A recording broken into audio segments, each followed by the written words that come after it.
story, The Chronicles of Shadow's Heir. Chapter 1, Whispers in the Mist. In the mist-shrouded village of Eldergrove, the morning dawned with a peculiar stillness, as if the very world held its breath.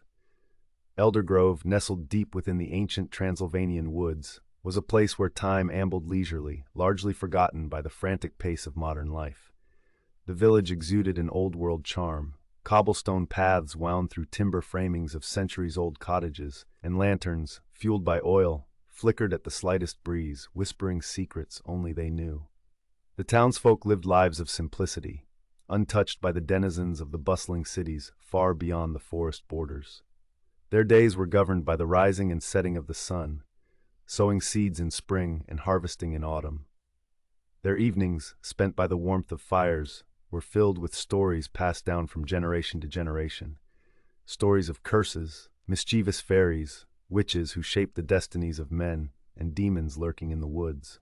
Yet, among these stories, none was as unsettling as the prophecy of Shadow's Heir, a chilling tale of a dark covenant. Legend spoke of a malevolent spirit whose ethereal presence cascaded fear and whose desires eclipsed the sun's light. Centuries ago, the story went, a covetous witch struck a bargain with this spirit, promising, in exchange for eternal life, to bear its heir. With such a potent thrall, the spirit dreamed of casting a long, suffocating shadow over the world. Generations drifted by, and like the tales of old, the legend faded into a spectral haze, barely grasped at the fringes of memory. That was until the arrival of a night seared by the omen of a blood moon. It was upon this night that Cecilia Hawthorne, a woman of kindness and resilience, bore her first child. The atmosphere brimming with an eerie tension, as if the elements conspired to herald not just a birth, but a portentous event. As the clock struck midnight, the village church bells tolled solemnly, their mournful clangor resonating through Eldergrove. Strangely, right at that moment, ravens gathered above the village, creating an unusual spectacle against the crimson-stained sky. The livestock, gentle creatures beloved by the villagers, perished mysteriously, leaving the townsfolk with an uneasy sense of dread. The child, a boy named Lucian, was a captivating sight, yet those who beheld him whispered of a depth within his eyes, a profoundness unbefitting a newborn. As Lucian grew, the enigmatic aura surrounding him only thickened. Unseen forces seemed to dance with the shadows of Eldergrove whenever he was near.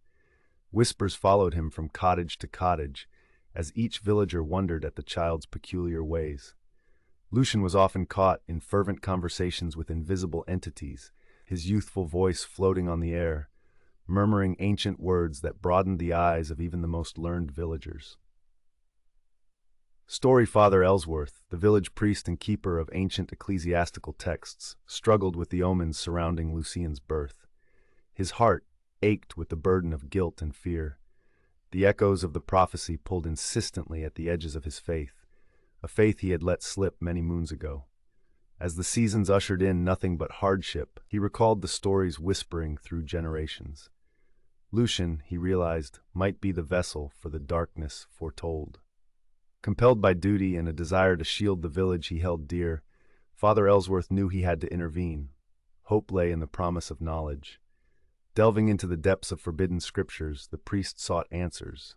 His earnest quest led him to Evelyn, a woman whose past was fraught with shadows and rumors, a former witch hunter, who now sheltered among the trees, dwelling in solitude.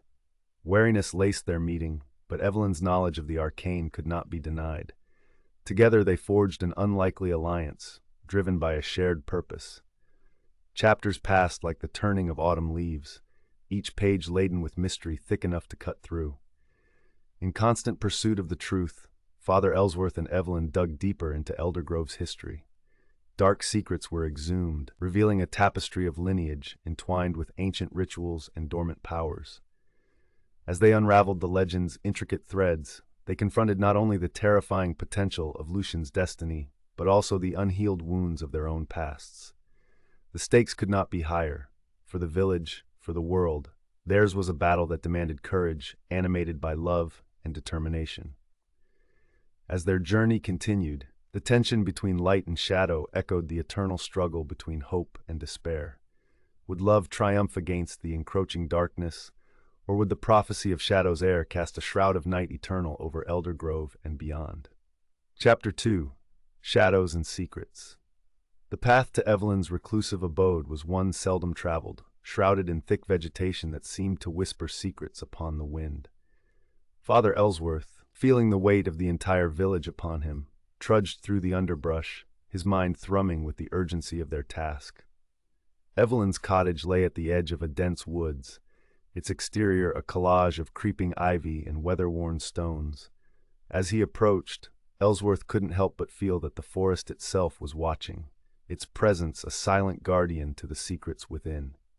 He found Evelyn tending to a garden that thrived against all odds in the shadow of the trees. At the sight of the priest, she put down her spade, wiping her hands on a cloth before meeting his gaze. Her eyes, the color of storm-laden skies, assessed him with wary understanding. "You've come about the boy," Evelyn stated, her voice a melodic whisper that carried the weight of unspoken histories. Ellsworth nodded, gravely. "I fear the prophecy, Evelyn. The omens align too closely with the ancient texts. We need your knowledge." Story. Evelyn led him inside, the warmth of the hearth juxtaposed against the chill of fear that had nestled in Ellsworth's mind. Her home was filled with relics and artifacts, books whose spines were worn from years of research and exploration of the supernatural. It became apparent that Evelyn's past as a witch hunter had not been abandoned entirely. As they settled in the dim light, Evelyn revealed the truths she'd uncovered in her years of solitude. The legend of the Shadow's Heir, she explained, was not merely a tale to frighten children. It was grounded in a dark pact sealed by blood. "Lucian is marked," Evelyn said, her voice tinged with a sadness that only greater understanding could bring. "He is the vessel for the spirit, but he is still a child. There must be a way to break the cycle, to save him from the fate set before him." Together, they pored over ancient tomes, searching for clues in the cryptic languages of their ancestors. Pages spoke of rituals long forgotten, of talismans and charms that could sever the bond between Lucian and the malignant force vying for his soul. Hours folded into days as Father Ellsworth and Evelyn wove through the past, the stakes rising as the shadows around Lucian grew ever darker. The boy's presence continued to affect Eldergrove. More livestock fell ill, crops blighted, and the once joyful tunes of the villagers turned to somber notes. Lucian, isolated by the suspicion of those around him, retreated further into himself, his eyes reflecting a tempest of emotion and unknowable thoughts. Evelyn discovered a passage in an ancient grimoire suggesting a counter-ritual, a spell that required objects of significant emotional weight to act as anchors to Lucian's humanity. Father Ellsworth proposed gathering these items from those who loved Lucian unconditionally, starting with his mother, Cecilia. The task seemed daunting, for fear had bred mistrust in Eldergrove. Yet, emboldened by the belief in salvation for both Lucian and her own conscience, Evelyn steeled herself to face a community she once protected against the supernatural. Chapter 3. A Mother's Love. Cecilia Hawthorne had borne the silent judgment of the villagers with grace, but beneath her serene exterior, her heart ached. She watched her son play in the sunlight, chasing shadows as if they were friends from another realm. Cecilia saw the wary glances of her neighbors, heard the hushed conversations that fell silent upon her approach. Still, in Lucian's laughter, she found solace and purpose. When Father Ellsworth and Evelyn approached her, their words were delivered with both urgency and empathy. The revelation of Lucian's potential fate struck Cecilia like a physical blow, yet rather than despair, she clung to hope. She agreed to help find the objects that might anchor her son's soul, offering the locket around her neck, a keepsake from her grandmother, a woman of deep warmth and wisdom, believing it bore the strength of family and unconditional love. As Cecilia and Father Ellsworth worked to gather other such tokens from those who could still see past Lucian's unsettling aura to the child he was, Evelyn set out to prepare the ritual. She dared to confront the shadows themselves, testing them, seeking their weaknesses in a game as old as time. Story. Within the complexities of village life, Cecilia's love for her son shone like a beacon. A promise unspoken, a vow maintained within each passing glance offered to Lucian, filled with love untainted by fear. Others she hesitated initially, their fear an obstacle difficult to overcome. Yet as Cecilia shared her conviction, her unyielding belief in Lucian's innocence, glimmers of hope began to pierce the shroud of doubt surrounding the village. The others began to step forward. Old Mr. Cartwright, the village blacksmith, who had always had a soft spot for Lucian, offered a horseshoe from the first set he had crafted with the boy watching in fascination. Mrs. Fletcher, who ran the bakery, gave a small but cherished wooden toy, a gift she had given Lucian on his 3rd birthday. Each contribution became a thread in the tapestry of the counter-ritual, woven together by love and the shared hope that it could forge a new future for Lucian, one free from the darkness threatening to consume him. Chapter 4. Confronting Darkness. As dusk draped Eldergrove in its mottled shade, Evelyn prepared the site for the ritual. In a secluded glade where the forest held its breath, she arranged the artifacts around Lucian, who stood at the heart of this circle. His eyes, though aware, carried confusion mixed with a budding trust in these efforts to help him. Father Ellsworth, his faith rejuvenated, began to recite incantations penned by those who had glimpsed both light and shadow intimately. Evelyn joined him, her voice a counterpoint, steady and confident as she drew upon knowledge passed down through generations. As their voices intertwined in the night air, the atmosphere around them shifted. Shadows seemed to gather at the periphery, swirling with intent. From the depths of the encroaching darkness came whispers, seductive and terrifying, promising power and freedom from mortal binds. The air grew thick with tension, the palpable sensation of a battle, for not just a path, but for the soul imprisoned within its depths. Lucian stood transfixed, his young features etched with an understanding too vast for a child. Within the nexus of the ritual, he could feel the tug of the dark spirit seeking to subsume him, to chain his will within the depths of its malevolence.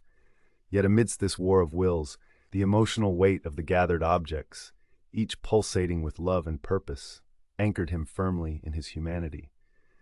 Time seemed to stretch as the final words of the incantation were spoken. The glade erupted into a kaleidoscope of brilliance, a collision of light and shadow radiating outward. Each person present felt an inner shift, as if the world around them shrugged off a shroud long worn. Then, as suddenly as it began, the light receded into the quiet night. Despite the apparent calm, change had woven its presence into the fabric of Eldergrove. Chapter 5. Dawn of a New Era. With the ritual complete, Eldergrove slowly returned to a semblance of normalcy. The villagers, once burdened by trepidation and fear, now found solace in the renewed purpose that had bound them together. The bond rediscovered through shared love and courage kindled a new era, where shadows no longer dominated their days.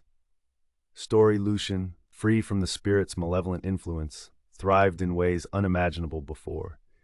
No longer burdened by voices only he could hear, or shadows that haunted his footsteps, he became an ordinary boy, full of potential and promise. The townsfolk who once avoided his gaze now welcomed him with open arms, a testament to the strength of community and the power of redemption. Father Ellsworth and Evelyn, bonded through their trials, knew their journey extended beyond the village. Just as the shadows had retreated, the world at large held unknown threats that required vigilance. Together, they resolved to continue their quest, protecting those who could not protect themselves, unfurling the mysteries of a world that lingered between light and dark. Eldergrove, once steeped in the shadow of prophecy, embraced the dawn of a new beginning. Stories of Ellsworth and Evelyn's bravery would echo through the generations, the tale of a boy named Lucian serving as a testament to hope defeating despair. As the village settled into a tranquil rhythm, a sense of calm washed over the forest, an ageless guardian celebrating the choice of light, the legacy now forged, standing proud against the horizon's edge. This was a story not solely about ending an old tale, but about the birth of countless new ones. It served as a reminder that in a world where the lines between good and evil may blur, it's the strength of the heart and the courage of love that can steer the course of destiny, forever altering the chronicles of Shadow's Heir.